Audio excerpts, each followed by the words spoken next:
Carl. Hello, Michael. Good morning, afternoon, whatever it is where you are. Good morning, afternoon to you too. The great joy of being on different continents. I'm sure people realize like you are in the UK now and have been a resident there for a better part of a year. So we are. Yeah. This is now a transatlantic podcast. Exactly. Coming to you live from London and where? DC, good old fashioned DC. Yeah. Well, how about London and Washington, D.C. too? I mean, come on. That's a pretty big deal. Yeah, at some point we should just take the direct flight, but I guess we'll do it. We'll do it virtually for now because it's still a pandemic environment. Exactly. Well, we had a great conversation on the last podcast around like pursuing referrals, sort of our referral reluctance, this kind of fear sometimes of holding yourself out and trying to bring people in and actually saying like, I'm a financial advisor and I do this thing. And it reminded me of another challenge kind of similar that I see out there a lot. I feel like there's sort of this twofold piece. The first is, it's almost so negative to say you're a financial advisor right now that we don't even want to say it. So, we find cute sayings and other ways to say I'm a financial advisor. I'm not a financial advisor. I help people craft their financial futures. And, that's right. My elevator pitch thing. But I find there's sort of this related fear and challenge of trying to get more focus in the business of who it is you're trying to attract and work with and go after as clients, right? Sort of the infamous niche conversation, but like not so much about niches per se as sort of the opposite. Like I feel like we have this fear of niches, this fear of focus. Like if I could work with any human being on the street I meet, that's safe. If I have to pick a particular clientele to go after to work with, that's scary. And I feel like it's a mindset thing because I tend to look at it from the opposite direction. Like, it's scary trying to be everything to everyone where nobody ever actually says yes to you, which is why we all have very, very low close rates versus being super focused in a particular area where it's like, I can go after that group of clients and succeed. Yep. I know how to win for everyone, but I know how to stand out for one group in particular and go after them. And I don't know if that's just part of my mindset, whatever weird way I'm naturally wired, that I'm more excited to go after the focused group than I am to go after everyone because I don't know how to compete for everyone. I know how to compete for a focused group. But I find for the average advisor, picking a group to go after is scary. Were you always that way? Yeah, I think so. Yeah, I guess in terms of I've always been a little bit different in what I do. And we know things. I guess I've carried that little special aspect throughout. Wasn't always blue shirts, but it was probably always something. I think I've always had that tendency and inclination of, I guess saying like, if I want to try to be successful, I have to stand out and be good at something. Like, the world's just too big to be good at everything. So even when I was first starting my career in the first year or two, I've told this story, I think on one of the prior episodes, like I had to figure out how to stand out in the advisory firm office that I was in. So I became the resident expert on annuities, which back then, this was 20 years ago, like the heyday of annuities with guaranteed living benefit riders and like a bajillion different riders. No one knew how they work. So I read every prospectus. I met every wholesaler. Like really, I read every prospectus. I met all the wholesalers. I made a ginormous spreadsheet out of it. And I became the go-to person. And that was even how I got into client meetings as a paraplanner when I didn't have a lot of experience yet. Was I knew this stuff better than anybody in the office. So anytime we actually had to talk about the technical details of annuity, I was like, get Michael out here. He knows all this stuff cold anyways. So, right. I guess I've always been wired that way to some extent to say, if you want to succeed, like you got to stand up for something. You got to like stand up and show up for something. Yeah. Yeah. I mean, look, I think that it makes sense to me why people would be nervous because it feels, and I think what they hear you say and what I've been saying for years, and what often people who've experienced it say to them, it feels paradoxical. It feels like, wait, I'm supposed to say no. Like that's the first thing, is like, I'm supposed to say no. And then you also get this. So first on the understanding, and then I think we can talk about, well, what are some things we can think about to shift that mindset? Because it is completely a mindset. It's a story that we've told ourselves. It's a story that the industry has told us. Like, we've been taught, if they have a pulse, they're a prospect. And so I think saying no can feel paradoxical. And then the other problem you get is sort of like, it must be nice. The it must be nice problem, which is like, oh, cute, you 10 years into the business now telling me it must be nice. Like, you weren't that way when, I would love to be at the spot where I could be selective. Yeah. And like so I think I was like, it's always been that way. yeah. But I also think too that there's a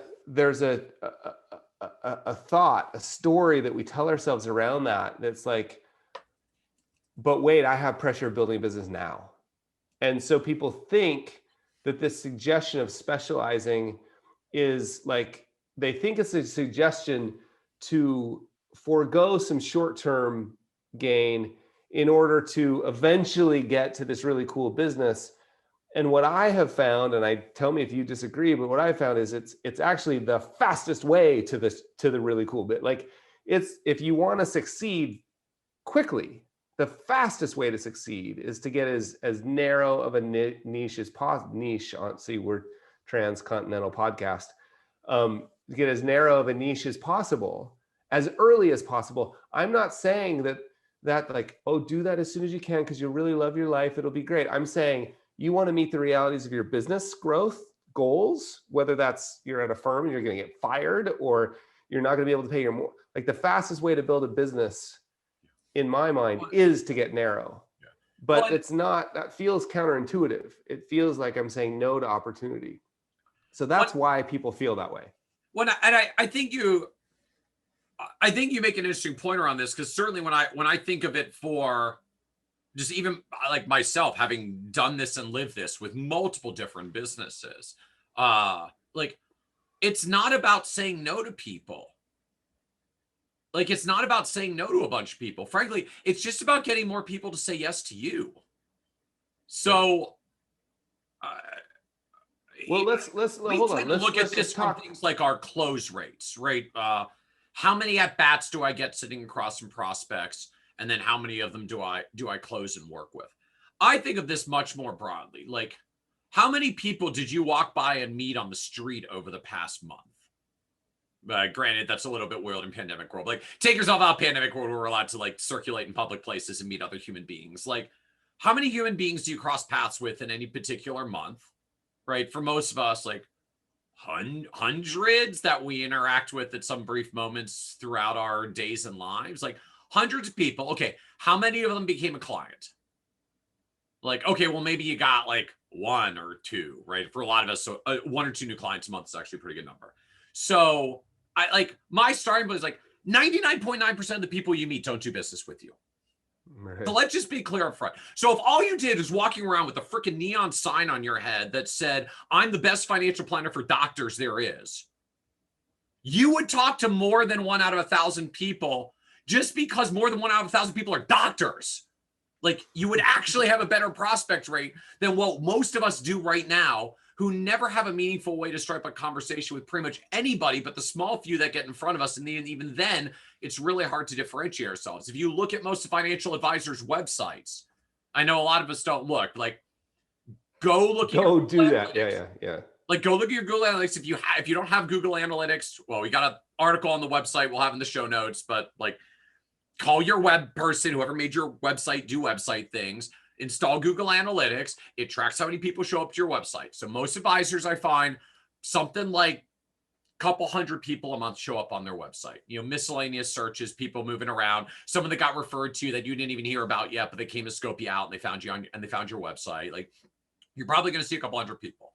Now, if I asked most advisors, how many leads do you get off your website every month? The answer is usually zero.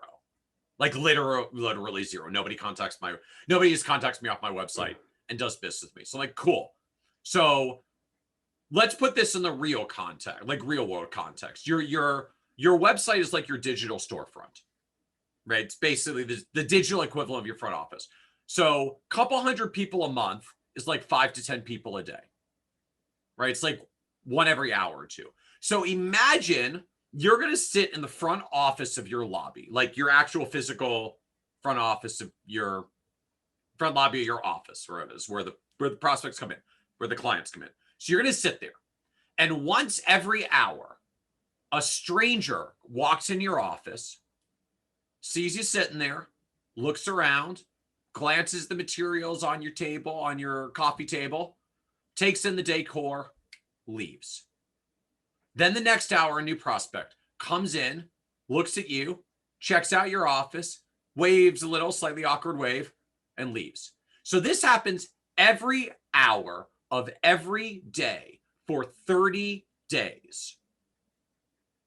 Hundreds of people just walked in your front lobby, waved at you, gave a little nod, looked around, and walked out. If you watched 300 people walk into your lobby, look around, check you out, and leave, and not a single one asked to meet with you, frankly, you probably feel pretty bad about the state of the marketing of your firm when hundreds of people walk into your front lobby and not a single one wants to talk to you to learn more about what you do. But the reality is that's how our marketing is actually working today. If you turn on your Google Analytics and find out that is literally happening. And so when I talk about something like, why do you become more focused? Why do you have a niche? Why do you go down this road? I'm starting with every month, 300 people show up in your virtual lobby and reject you. It's already happening. It doesn't feel bad because we don't look at our website statistics to realize it, but it's happening. So you're being rejected 300 times out of 300. All I'm suggesting is that if you get a little bit more focused, you might only be rejected 297 times out of 300, which would be a 1% conversion rate and a drastic increase in the activity of your business. Like, right. We only get focused on the few people we talk to and not the other 300 that come and check us out and never do any business because we were never identifying clear enough in the first place. So again, if that website just said, the best financial planning for doctors in Paducah or wherever it is that you are, if 2 or 3 of those people that walk through the virtual lobby happen to be doctors in Paducah, you're probably going to get an opportunity to talk to them. Yeah. And you just increased how many people you're talking to. Totally. Yeah, it's I mean, you skip the empathy part, first of all. Like, we're supposed to have an empathetic hug for the struggle of how hard this is. You went straight to the punch in the nose, which is completely fine. Well, so I'm a little direct sometimes. No, it's not a problem. Sometimes it's an empathetic hug. Sometimes it's a punch in the nose. So I understand why there's fear. It feels paradoxical to feel like you're saying no, but what you're pointing out is you're actually not. You're already saying no. Like, here's the reason that's true. Not to make it depressing, but like, it's not that we're saying no to a bunch of people who don't fit our niche. It's that everybody is saying no to us. No, almost everybody says no to us. So I'm just trying to get to more yes. Like, I'm trying to get them to say yes to me more. I'm not saying no to more of them. I'm trying to get a few of them who otherwise we're going to stroll through like everybody else to actually pause for a moment and say, like, wait, what do you do? Because like, it seems like you are for people exactly like me.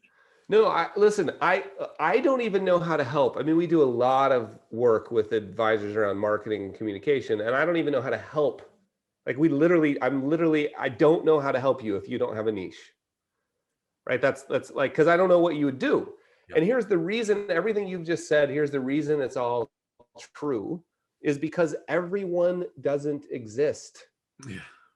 Right? There is no such thing as everyone. Like, how would you even communicate to everyone? What would you say the days of that, I think we're still basing that on, I don't know if half the people on this listening to this won't even know these days, where you turn on the television and there was 3 channels, channel 3, channel 4, and channel 5. That was it, right? Like maybe everyone existed then, maybe, but everyone does not exist. It didn't exist then either, but it certainly doesn't exist now where there's 872 channels. So everyone doesn't exist. And then the second piece that I think is really important to realize is, and this was an interview I recently did with Seth Godin. He said this, he said, almost no one is going to listen to you, and that's plenty. Right? And so I always think Seth says it much better than I do. Yeah. I think of Adam when I think of this is that, what does he say? 99.6% of the population is going to be repelled by his website. Right? And so, but they would have been repelled, 100% would have been repelled if it simply had a picture of a lighthouse, a compass, and a couple holding hands on the beach, and said something like, you can trust me, I'm a financial planner. Or we used a word like, I'm a fiduciary. I'm sorry, that doesn't mean anything to anyone. It should, just everybody know, I don't want any emails about this. It should, but it doesn't. So I think the fastest way to yes, and here's part of the problem, I think. No, like yes is like a shotgun, and then not a very effective shotgun. Like yes is just like a, like spray and pray. And no, in that sense of when you say like, no, I don't work with people like that, that's a surgical strike. Like it's a very clear decision. And it's the fastest way to get to a big yes is through being very clear about who it's for. Yeah. And the word I like to think about here is relevant. How can I be relevant in someone's life as quickly as possible? Because there's so much noise, and the only way to be relevant, the only way to be the signal is to be relevant. And that means, by definition, you're going to have to say quite often, actually, it's not for you, right? Because there's going to be people showing up more often that are saying it's for me, which is what you're saying. Like, I want them showing up saying, hey, it's for me. Although I would actually even push back on that a little bit, Carl, only that, again, as you sort of said, this like, where are you now versus where are you 10 years ago, right? Like when I was getting started, like I didn't have a whole bunch of people coming in where I was like, oh no, I only work with these people, I'm going to say no to all the rest. Like I didn't have diddly squat coming in. I had nothing coming in. All I'm hoping is like one freaking human being notices what I'm doing enough that I have an opportunity to talk about what I do and explain my value. Oh, here's your empathetic hug. This is, everybody notice, here's the empathetic hug. Oh, now you built it up too much. I don't know if I can get there. Like all I wanted was one freaking person to pay attention to what I was doing, because otherwise no one did. And so like, it wasn't this idea of, oh, well, in order to be successful, I need to say no to 99% of my prospects so I can just be awesome at the super one. Again, like maybe I was just feeling really humbled by the business getting going. I was like, you know what my current batting rate is? 0. Right. Literally 0. I'm getting nothing here.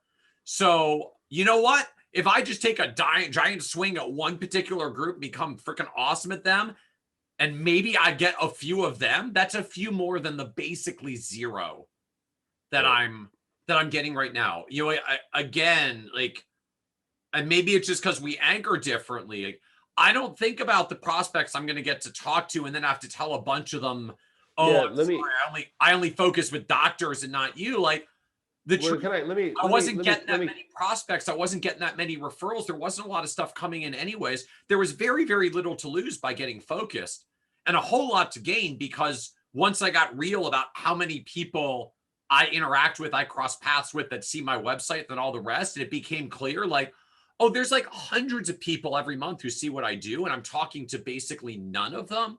All of a sudden, having something that was relevant to 1% was actually going to be a really big step up in the path of the business. And like, that's Well, why I did it. I think the important piece I need to clarify here is I'm not saying somebody comes in and you're going to have to say no to them. I'm saying it feels like, Yep. and you might have to, by the way, you might have to. It feels like if you get opinionated on your marketing, it feels like you're saying no. Like if you go to Adam's website, it feels like he's saying no to everyone. When he created that, there was probably a feeling. It's This is easy to Adam interpret. Schmela. Yeah, Adam Schmela's website. I would imagine there was a feeling like the fear that we have is, oh my gosh, by putting myself on the hook for serving this group, I'm saying no to everybody else. And what we're saying is actually, no, you're not. You're actually not saying no to anyone because nobody's saying yes to you. And Yeah, if like I say, somebody they were comes already in, saying, you're not saying no to them. Like, no offense, but they were already saying no to you. They already were not working with you. and if they come in and want to work with you, somehow they find their way in and they're like, and they're not in your niche, you have a decision to make. And it's just fine to say, I'll worry about this later. These seem like nice people. I'll help them. Right. Like all of us are clear about that reality. Like I can't remember, especially early on, I can't remember a prospective client coming in who was good for every other reason. Right. Like good revenue wise, nice people I'd want to work with, had a problem I was interested in solving. I can't remember saying no to very many of those people, but I did make the marketing stuff was opinionated. Yep. And so maybe the better way to say that is what you've been pointing at. The marketing stuff was a giant yes to the right people so that they would say yes.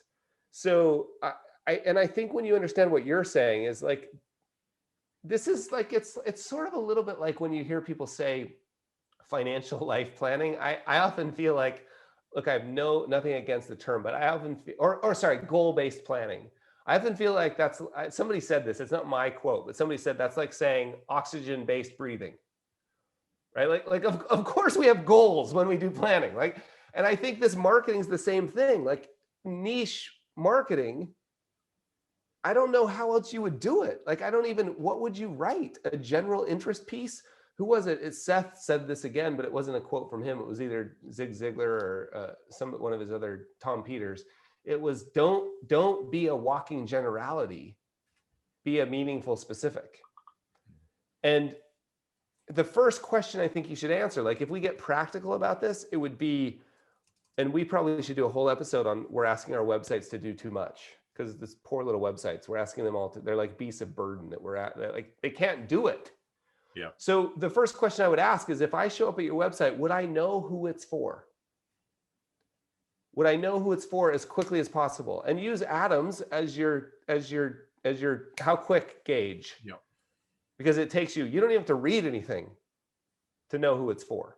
Yeah. Well, I guess you have to. Well, yeah, you don't have to. We'll put it in the show notes, but your folks are really like, Adam's niche is optometrist. His homepage says helping optometrists plan life, and there's a big picture of glasses. There's a big picture of eyeglasses. Yeah. Yeah, like that's who he served. Like there's literally pictures of glasses. Yeah. So I think that idea of saying, who's it for? Who's it for? Who's it for? And let's just all operate under the assumption it can't be for everyone, because everyone doesn't exist. Well, and again, I think the key piece to me, and like not to tear us down further, but like just understand how many people say no to us on a continuous basis, not just to our face, but the ones who see what we do, hear about what we do, check out our websites, check out our office, scope us out and decide that there's not enough interesting there to even have a conversation with and explore. And like, not that I'm trying to be depressing or anything, but hundreds and hundreds of people see our websites, interact with us. I mean, if you got a big firm, it might be thousands of people, but even as a lot of solos, like it's dozens and hundreds of people who see our website, who interact with us periodically throughout the day, throughout the week, throughout the month. And most of us, I can count the number of qualified prospects we're getting on one hand, maybe two. And I'm pretty sure I can count the number of new clients on one hand without even using all the fingers.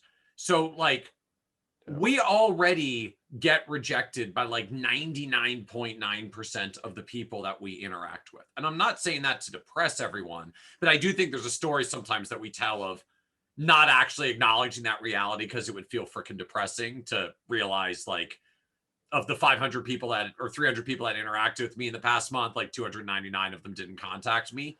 But Yep. once you ground yourself to that, just that reality, like it's a crowded world, life is busy, a lot of things go on. It takes a lot to move us out of inertia to get us to actually want to do something, say something, raise our hand and take an action. Once you recognize that, how freaking hard it is to get any of those 300 people to actually contact you and interact, picking something that just has a decent shot at a couple of them gives you a huge leg up on moving forward and growing your business. It's not about rejecting the other 297. They were already rejecting you. Right. They already weren't calling. You can't have people who weren't calling you not call you and have it be a failure. It's where you already were. We just don't pay attention to them and pretend they're not there. So then it's really scary when we say we're going to reject them. But the truth is they're rejecting us already. So how do you get the few that actually that you can show up for and be relevant for when you recognize how many we just don't reach already and say, what would I have to do to just get a couple of them to finally pay attention and interact with me? And the answer, I think you used the word well, like, is just be relevant for them. Be super relevant for them. Yeah. Yeah, I know. And I think the reason all of that is going on, like, why are you doing that, Mr. or Mrs. Advisor? And I know this because I do it too. And I'm doing it currently with projects I'm doing.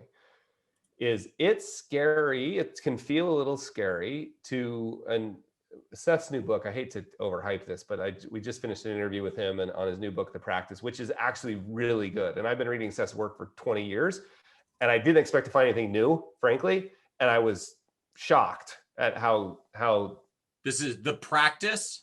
The Practice. Okay. Just came out. We'll include that in the show notes if anyone wants to check it out. Yeah, it's really great. So, but what he uses this term on the hook.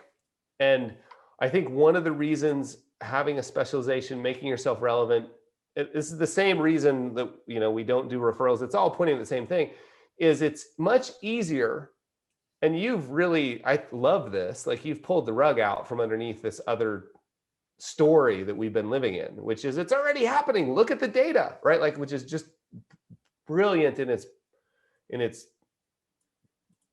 brutality, like just in its like brutal honesty. So it's much easier the reason you do this, at least the reason I do, is once I say I'm doing this, right? I put a stake in the ground. I'm going to work with entrepreneurs that have had a successful exit over 10 million, which is, by the way, what I would do because of me. Don't take that as a suggestion, but that's what I would do if I were starting a new business because of me, because I love those people. And it's a problem I'd want to solve. If I did that though, and I put that on my website, like you show up on my website, the only thing it says, I'm now on the hook for that. And it's much easier, much more sort of like to just like fail behind the scenes, like quietly, desperately fail, meaning 300 people show up at the website every month and nobody contacts you. Like, you don't even know that. It's much easier to just live in that story.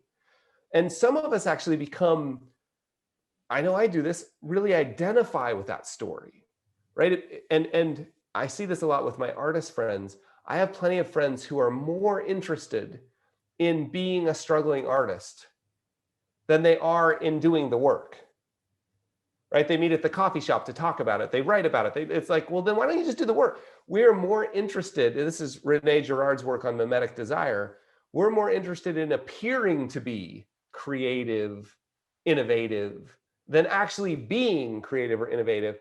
And this is one of those cases where we're more interested in appearing to be a successful advisor than actually being one, because being one takes emotional energy of putting yourself on the hook.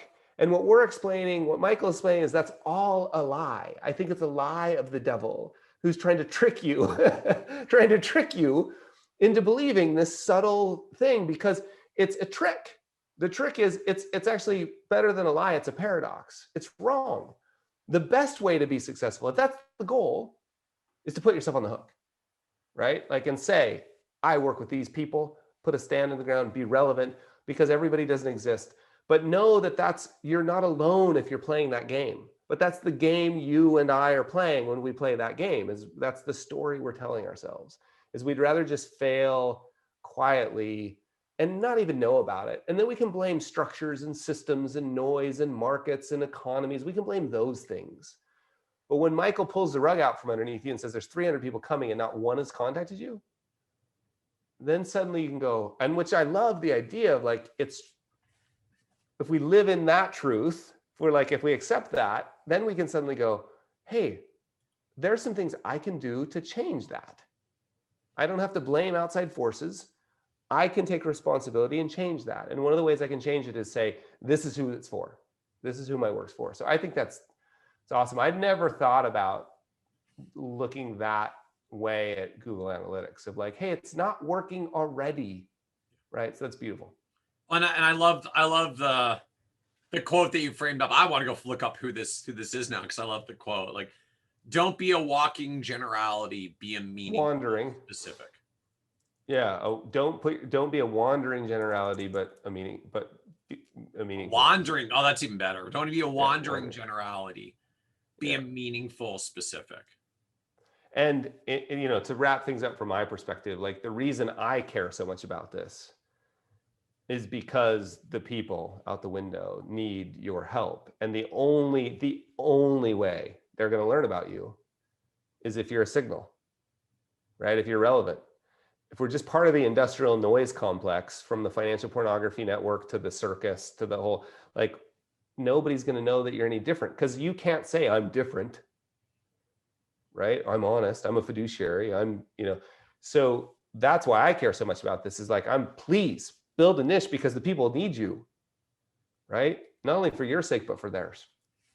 Well, and for me, it just comes down to the fact, like, we put a lot of time and effort into learning to be financial advisors, to have the education, to have the knowledge, to be able to help people. Like, just want to see us collectively succeed for all the time and effort that we put into building up our business and our knowledge and our education, our experience to get to this point. And it's hard for me to see so many advisors kind of run this phenomenon of, there's already hundreds of people showing up on your website and they're already not doing business with you. So, like, unfortunately, we got to take it a notch down and recognize where the bar actually is. And then you may realize, like, getting more specific at anything is what gives you a leg up on that. Totally. And what you said earlier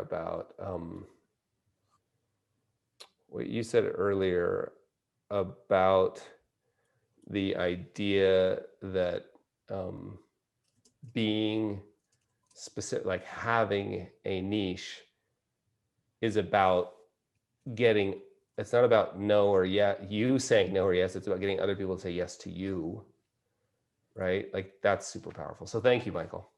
Awesome. Thank you, Carl. All right.